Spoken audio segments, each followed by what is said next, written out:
Narito ang iyong lingguhang horoscope para sa Cancer para sa araw ng February 15 hanggang February 21. Sa pagsisimula ng linggo sa February 15, mararamdaman mo ang isang malakas na koneksyon sa iyong emosyon at sa mga taong mahalaga sa iyong buhay sa kasalukuyan. Ang enerhiya ng kalawakan ay nagbibigay sa iyo ng sapat na lakas upang protektahan ang iyong sarili at ang iyong pamilya mula sa anumang negatibidad mula February 15 hanggang February 21 sa paligid. Mahalaga na makinig ka sa bulong ng iyong puso dahil ito ang magsisilbing gabay mo sa paggawa ng mga desisyong makakaapekto sa iyong tahanan. Ang linggong ito ay panahon ng pag-aalaga at pagpapatibay ng mga pundasyon na iyong itinatag ng may pagmamahal at matinding dedikasyon sa nakalipas na mga panahon. Pagdating sa usaping propesyonal, ang kalagitnaan ng linggo ay magdadala ng mga sitwasyong nangangailangan ng iyong intuisyon at malasakit sa iyong mga kasamahan sa trabaho. Mapapansin ng iyong mga nakakataas ang iyong husay sa pagpapanatili ng harmonya sa opisina bago pa man sumapit ang February 21 sa kalendaryo.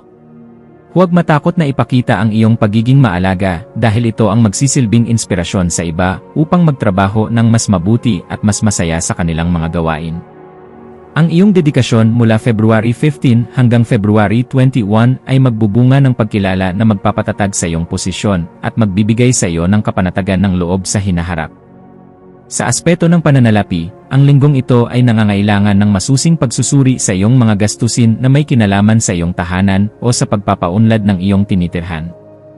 Maaaring may mga hindi inaasahang kailanganin mula February 15 hanggang February 21 na maglalabas ng iyong mga inimpok na pera para sa seguridad ng iyong pamilya.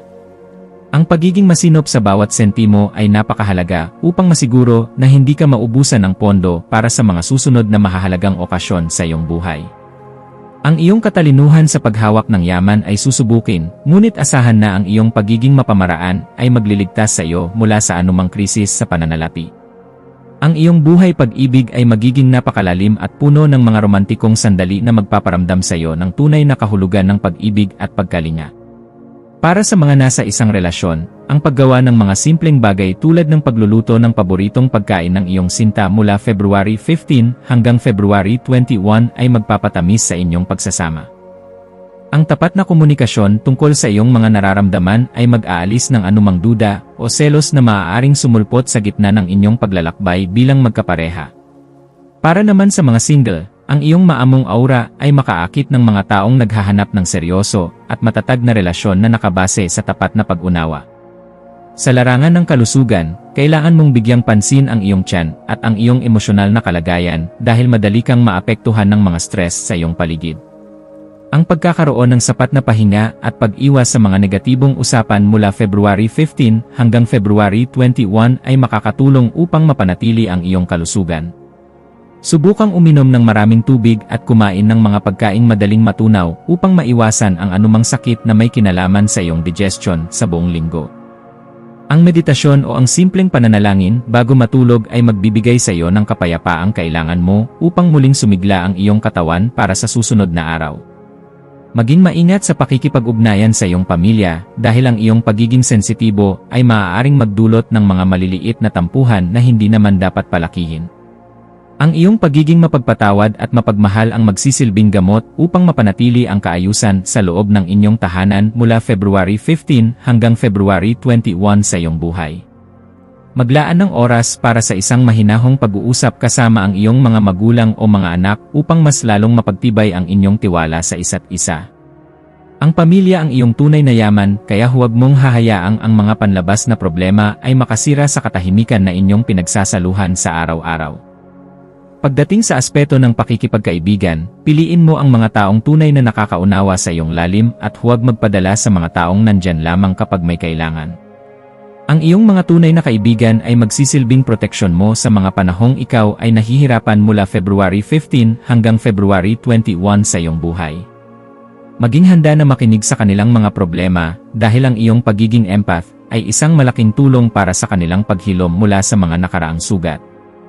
Ang pakikipag-ugnayan sa mga taong may positibong pananaw ay magbibigay sa iyo ng bagong lakas upang harapin ang mga hamon ng may ngiti sa iyong mga labi.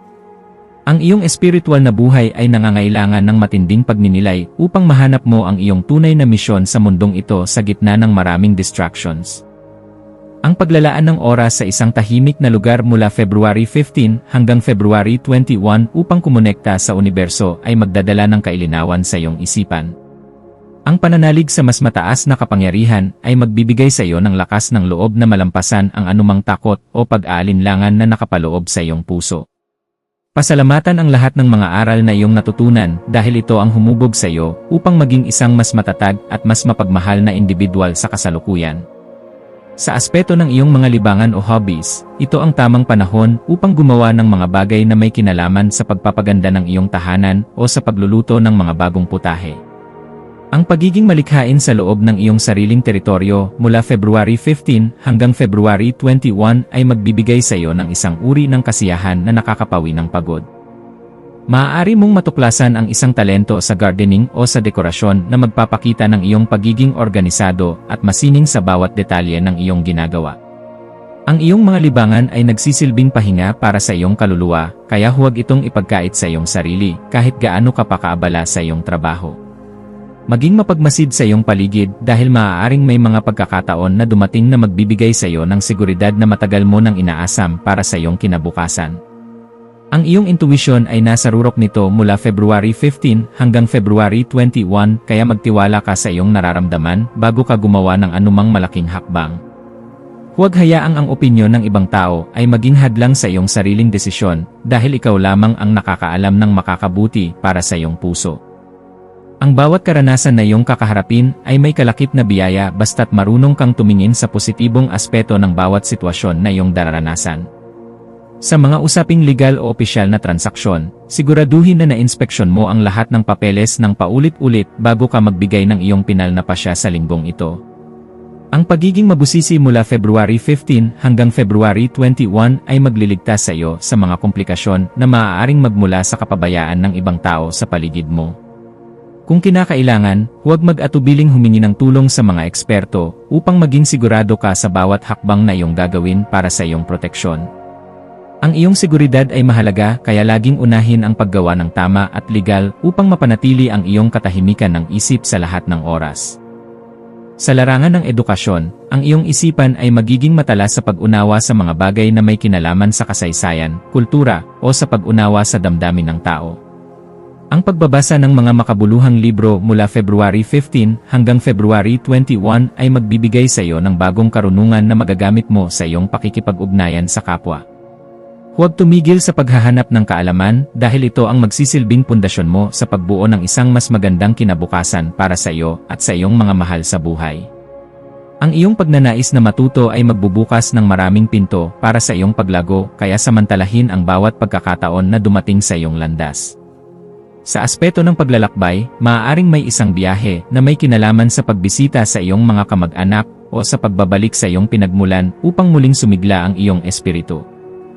Ang pagbabago ng tanawin mula February 15 hanggang February 21 ay makakatulong upang maalis ang monotony ng iyong araw-araw na gawain sa iyong kasalukuyang tirahan. Siguraduhin na handa ang lahat ng iyong mga kagamitan at na-inspeksyon mo ang iyong sasakyan upang maging ligtas at masaya ang iyong bawat paglalakbay na gagawin.